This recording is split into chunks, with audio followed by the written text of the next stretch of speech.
So I imagine some of you were wondering why I sighed at the end of the last episode as I stumble over my words here. See, the thing is, in general, I enjoy Contagion, and having gone through it again, I do still enjoy it. Oh my gosh! But that enjoyment has gone down a step or two. See, the problem is, this is an episode that clearly has several good elements. It's got good tension, it's got good acting, it's got a great premise, it's got some good world building. This is the first episode that has tea Earl Grey hot in it. This is the episode that introduces Picard's fascination and love with archaeology, which would continue to be a part of his character for the entire rest of his run. This is the episode that introduced the Iconians to us, which there is some conflicting information that the Takan and the Iconians were actually supposed to be the same group. I wasn't able to verify that 100%, so I'm not willing to state that with total sincerity, since I've already screwed up and said one thing without 100% confirming it on the Star Trek videos, so I'd rather not do it again. And it also feels like a generally Star Trek-y episode. I know it sounds so stupid, but it feels like, yeah, I'm there. And then you think about the specific details, and the holes really start to show. I decided not to nitpick too much. Again, there are actual nitpicking sites, books, and guides for stuff like this. It's not my job. But let me just say that if I did, I could nitpick the hell out of this episode, because there's a lot of little flaws. Now, everything I just said is an opinion I've had for a while now. It was just reinforced by going through with analysis mode on. And then I started looking up in the behind-the-scenes stuff, and I found out that apparently this is actually written, this is a one-off, basically, by a fan of Star Trek, fan of the franchise, who tossed in a script. You know, I've discussed this whole process before. People in charge of television shows like this usually bought scripts en masse, and then would select a few to actually turn into episodes. And this is one of those, by someone who was a big fan of Star Trek, both TNG and the original series. So that kind of makes sense in hindsight, because there's a lot of honest feel, but the thought isn't quite as good as it should be, right? So, again, I'm not going to nitpick, but I do have to admit, the Yamato deciding to go into the neutral zone, which is already extremely dangerous, and do so without checking in or informing anyone, never mind asking for permission, based solely on what is effectively a hunch about Iconian tech, is curious. The argument can and has been leveled that his entire point was, I don't want anyone to find out about this, so I'm not going to check in with Starfleet. I have also heard people say he didn't want Starfleet to be culpable. In other words, that he was a rogue captain, and thus Starfleet, or rather the Federation, could politically save face in case this turned into a diplomatic incident. Neither of these things are actually presented in the episode at all. I'm just saying there are ways we can work around this. It does strike me very strange, though, his obsession with this. The fact that he turns out to be right, of course, kind of helps you to gloss over that. I want to give special praise to the scene where the Yamato's destroyed. Even back in the day, the special effects were really good. The acting is good. The music for the scene is good. Even the dialogue for that section, good. I remember, like, now it still has an impact on me, but I remember when I first saw this as a kid, and I'm just like, legitimately gasping, like, oh my god. This is also the first time we've seen this kind of destruction in TNG. Like, we've seen a couple other ships get blown up, usually little things like the little Reliant or the Oberth or whatever, the Miranda or the Oberth. But this was something kind of new. This is a Galaxy-class cruiser, heavy cruiser, that was just devastated. And it wasn't just a pretty explosion, like it usually is. We get to see the saucer section flying off as it disintegrates. They went out of their way to make sure that this looked horrifying, not cool. And I think that was a very important choice on their behalf. So very definite props to that. And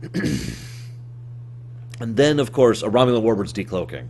Now, what I love about that is there's this wonderful tension and this sort of half-answered question of, were the Romulans behind this? Is this new a weapon? Did they retain the ability to fire while cloaked? Stuff like that. Obviously, that is not it, and in fact, at only, I believe, about the 22-minute mark, they determined that this was not the Romulans. But still, that helps to add the... Basically, it helps to hook the audience in. As much as I don't like this, it is a truth that it is a television show's job to sell itself to the audience. And that means if you're going to have a relatively low-key episode that's pretty much all about this whole ancient civilization thing, having something there to hook the audience in with some early tension or drama is something that is considered acceptable. I don't care for it, I'll admit that. But I think here, the way the Romulan threat was woven in was natural enough and directly connected to the episode enough that I'm willing to forgo that negative bias. You know, it was like, oh my gosh. Are the Romulans involved in this? You know, that timing is extremely suspicious. And in fact, if you really think about it, the fact that they chose to decloak right as the Yamato was destroyed is incredibly suspicious. And in fact, to this day, I've never been able to come up with a very satisfying reason for why the Yamato was just like, or excuse me, why the Hakona, I believe? I actually can't remember the name of the ship. Can't even remember ship names, guys. The Daenerys. Decloaked. Terrace's ship decloaked. I remember Terrace because she's an STL. No, I'm serious, she is. Anywho, and the actress comes back to play her again in a much later episode, Face of the Enemy. But anyways, I'm getting off topic. So, if you sit and think about it, it's like, well, that doesn't make sense. But the emotion of the movement, the moments tend to help push past some of those logical flaws. And that really is the episode in a nutshell. There's a great scene where Picard is talking to Wesley, and they just chat back and forth for a minute until Picard says, all right, why don't you tell me why you're really here? And Wesley looks down and says, and while it's not the best acting I've ever seen, I think Will Wheaton did a pretty good job as a 17-year-old of acting horrified and shocked. That specific blend of, I don't know how to process this. You know, it wasn't the best performance ever, but you clearly got this impression that Wesley was just, how do you deal with this? And Picard says, you know, we'll get training. Riker gets training. I get training. You will also get training. However, and he has a wonderful quote, however, when the death of a single individual fails to move us, something has gone wrong, right? Like, I love that quote. I love that quote. Now, I just had an idea, like literally just now. What if Terrace decided to uncloak in order to claim, basically, that the other ship needs to leave? Now, I know that sounds like such a weird thing, but hear me out. Ignore the Iconians for a second. That's a Galaxy-class warship that just detonated in the neutral zone. There's got to be some debris left over there, and that debris is going to be very valuable to Romulan intelligence and the Romulan military and science divisions, right? Ergo, immediately uncloaking to basically say, you need to get the hell out of here, makes a degree of sense. It's a very stupid move, but, I mean, it's not like captains don't make stupid moves. Now, the reason I thought of that was one of the very next things that I wanted to comment on was the fact that Picard refuses to leave the neutral zone. His initial pretext is, in my blunt opinion, very flimsy. His initial pretext for not leaving is basically, we might have issues, therefore, we shouldn't leave. Instead, we'll stick around and investigate. Now, that's stupid, just to put that as bluntly as I can. If he legitimately believed in the moment that this was some kind of potential problem with, you know, some kind of flaw in the design of the Enterprise or the Galaxy class in general, he should book it to the nearest starbase or the nearest ship immediately. Instead, he heads deeper into the neutral zone to go check out what's going on with this Iconian planet. Now, this is why I say there's some logical loopholes in this episode, because it's so obvious why we want to do that. We want to push forward towards the continuation of not only the mystery, which we do solve on the way there, as I already mentioned, but we want to look at this whole alien civilization thing, which is awesome. But I feel like the justification is a little bit lacking.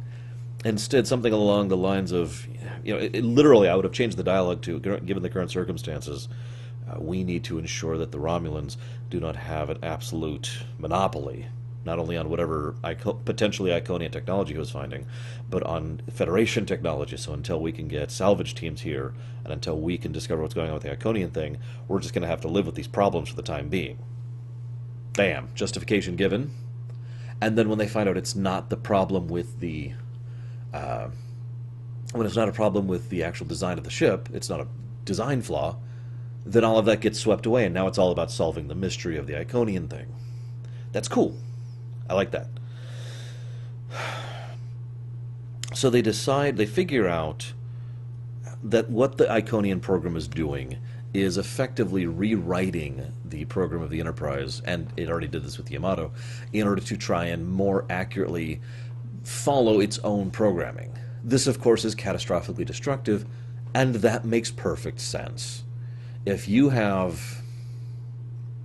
God, it's hard to actually come up with a real-life example, but if you have one program, one series of programs that function in manner A, designed to do A, B, and C, and you try to force a completely separate type of program to do those same things, even though it's not even designed to do those, I mean, you could see why there's an issue there. That is, in fact, one of the more terrifying aspects of this episode. Now, I didn't catch that when I was a kid. But when I went back to rewatch this episode, probably about high school years, give or take, I remember looking at this and being like, oh my god, and just having a new appreciation for the quiet terror in the whole episode. Because, well, even from a fairly young age, I started getting into computers and programming and technology. Nowadays, I look at that and like, God, if anything, things should have been going much, much worse than they were. Like, that ship should have been basically non-functional. I don't mean, like, occasionally the lights flicker out. I mean, the lights no longer know how to light, you know? If anything, they didn't go far enough, but I get why they didn't. And I do have to admit, there's way too many times when the technology fails when it's just a little bit too convenient. And nowhere is that more apparent than when Geordi tries to go to the bridge to warn them to destroy the probe. Now, I'm going to admit something. When I was a kid, watching this for the first time, I had no idea what was going on in that scene. I was legitimately confused. He just gets on the thing, and this really weird sound effect I've never heard before is playing, and he's flying around the turbo thing, and he flies out, and in hindsight, it makes sense. You know, the turbolift was massively malfunctioning. But as a kid, all I can remember thinking is, if it's malfunctioning, why is it still going where it should? And why is it... I mean, isn't it going there faster technically a good thing? Like, the whole scene just struck me as very strange. And I think, with the advantage of 20-plus years of analyzing fiction behind me now, I can say that the reason it strikes me as strange is because it's just too convenient. That is probably my biggest complaint about this episode. You know, all the nitpicks, I can ignore little minor details as long as you give me something good. And this is a good episode. I like this episode. But it's just a little too convenient too often. Like, what caused the Romulan ship to start self-destructing, para exemple? In addition to, and I mean, why is that even a part of the episode for that matter, since that's basically just a last-minute ticking clock, which we resolve within less than a minute of it being introduced as a problem. You know, transporters are working, but now they're not. All right, shields, nope, no shields. You know, oh, I need to get to the bridge, nope. Comm fails as soon as Geordi tries to call up. You know, it's always, everything goes wrong the exact moment it needs to in order to add to the tension. I'm willing to accept that, but it is still a constant bother, you know what I mean? I hope at least some of you know what I'm talking about, because I feel like I'm doing a bad job of explaining this. One of the next things I want to comment on is what I believe to be the core theme of the episode. Now, this could be me just talking right out of my elbow. Because you see, one of the things that is a predominant presentation of the episode is the idea that people have become too reliant upon technology. The idea that their tech is so advanced that they quite literally rely on it to breathe and exist. I mean, a spaceship is pretty high-tech and pretty mandatory for survival in space, right? But there's two really big points where this comes in. Point number one, and this has been a sticking issue for me, for my mom, who got me into Star Trek, for all my friends, for my family, for the better part of 30 years or however long it's been at this point. I think we're actually at the 31-year mark or something like that. It's been a while. And that point is that a medical technician who has a rank, has gone through Starfleet, and is actually stationed aboard the Federation flagship, does not understand the concept of a splint. That's laughable. What's even worse is, at first I thought, okay, maybe it's not so bad, because I was paying very close attention to the dialogue. Because I remember hating that scene. My mom, watching it with me, pharmacist, medical, makes fun of the whole thing. I've heard people make fun of that for years. I'm pretty sure it's in the Nitpicker's Guide. You know, I'm sure we've all pointed this out at some point or another. But this time I'm like, okay, let me listen. And he just says, a what? Like he hasn't heard of a splint because he doesn't usually use one. And as of that moment, I'm like, okay, right, a splint, sure. But instead he says, and I quote, "That's crazy. That's not practicing medicine." What? It's hard to even come up with a real-life equivalent of that. It's like someone saying, they're not doing so well. I recommend rest and water. And someone saying, rest and water? That's crazy. That's not practicing medicine. Because, it's one of the more... I mean, let's be honest. A splint is a very basic form of medical technology. But it is so basic, it should be fundamental. Right? Like, I think we could all agree with this. And I'm sorry for banging on him at this point. It's a nice scene for Pulaski. No, it is. I'm telling you, she's growing on me. But I'm looking at this scene like, what is wrong with this guy? And I like to think that he's secretly an alien spy who's never interacted with humanity before and accidentally took over a medical technician and is like, what? Why would you attach something to a leg? That's just crazy. Because otherwise, I have no idea why this guy exists. Like, even an in-universe explanation, the best I've got is that these people are dumb. I can't even come up with an out-of-universe example unless, of course, we're going back to that theme. Which brings me to my next point. How do they fix Data and his being rewritten by the Iconian programs? They reboot him. I know that this is, 2018. I'm not using current year argument. I'm just saying, I know this is 2018, and approximately 99% of all of reality knows about rebooting a program or a software or hardware or whatever in order to try and fix problems. It is so predominant, it is quite literally a joke. It is so much a joke, some people forget to actually do it because it's just that common, Have you tried turning it on and off again? It is such a basic, very fundamental form of diagnostic, of troubleshooting. And yet, at no point does anyone think of this. Even Geordi has to think for a minute to try and figure out what just happened. Right? This is where I say that theme kind of falls apart, because the only way this theme works is if these people are so advanced that they have legitimately regressed intellectually. To say that as bluntly as I can. And I'm not quite sure I buy that. I know the Federation is stupid is kind of a not quite a joke, but I think it's a little bit too much for my personal suspension of disbelief.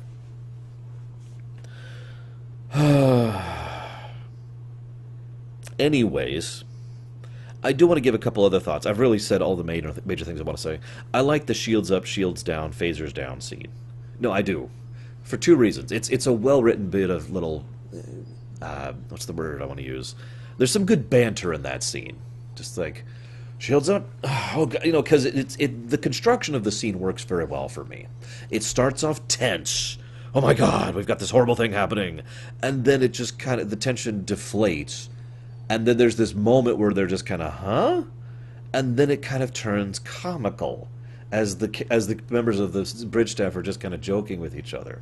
I like that because in such a tense situation, I guarantee you people who knew each other that well would probably start snarking because they're just like, okay. Riker's line about, can we arrange to have a few rocks to throw at them? Is obviously said with a degree of frustration, but as a way of venting. And this is further added to by the follow-up scene where Troy actually, talks to Riker, and Riker's like, let's talk about evacuation.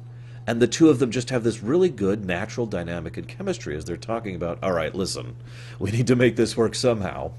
Why don't we go ahead and give people something to do? Everyone's tense, everyone's nervous, and nothing's working right. Let's give them something to accomplish, a goal, and something to keep their mind busy. That is great right there. That's actual psychology from her and actual leadership from him, and I like it. This is why I say this episode, I'm willing to give it more credence than not. You know why it's a net positive for me, is because there's enough good scenes like that where the characters are acting in character and really feeling like people more than actors on a screen, and I like that. I want to mention one last thing here, really quick. I like the Bruce Maddock mention. It's very quick. I actually missed that for a long time when I was younger. I love the idea of the Iconians, the demons of darkness and air, not just because of Star Trek Online, but also because it's one of the earliest examples I can think of portal technology, let's just call it what it is, being something that is exemplified as being very, very useful, very strong, very hard to circumvent. If you don't understand what I mean by this, I talked about this recently during the Legion lore run over my YouTube or my stream stuff. If very rarely, in my opinion, has fiction properly showcased how the ability to teleport yourself or others, or portal yourself or other things, is such an incredibly useful skill, both offensively and in terms of defense and utility. And so the Iconians are presented in this overwhelmingly, we are just that much stronger than everyone else around us light. Not because they have a big ship, not because they have big guns, but because they can just appear right there on your ship, just like that, and you won't even see them coming. There's not, as we see the effect happen twice when they use the one on the planet. We see the effect. There's no gives you a few seconds of warning. They're just there. And that is immeasurably powerful of a tool. It's even unidirectional, which is actually kind of confusing if you think about it for a minute, but if used offensively, immensely useful. You can see where you're going, and they can't see that you're watching. That also makes it an observational tool in addition to a transportive tool. Now, granted, I'm a little bit biased because of STO, but to me, despite Picard's speech of, history is written by the victors and they were just afraid, no, I see the Iconians as a bit of a conquering power here. The kind of people who would, perhaps peacefully, perhaps without killing people, would more or less naturally just roll over any opposition in their way because they have such an overwhelming advantage technologically. I mean, hell, that's the whole point of Farscape, right? Anyways, I don't have much else to say. Good acting, good tension. I had fun. Next week we're looking at the Royale. Wish me luck, guys. I'll see you next time.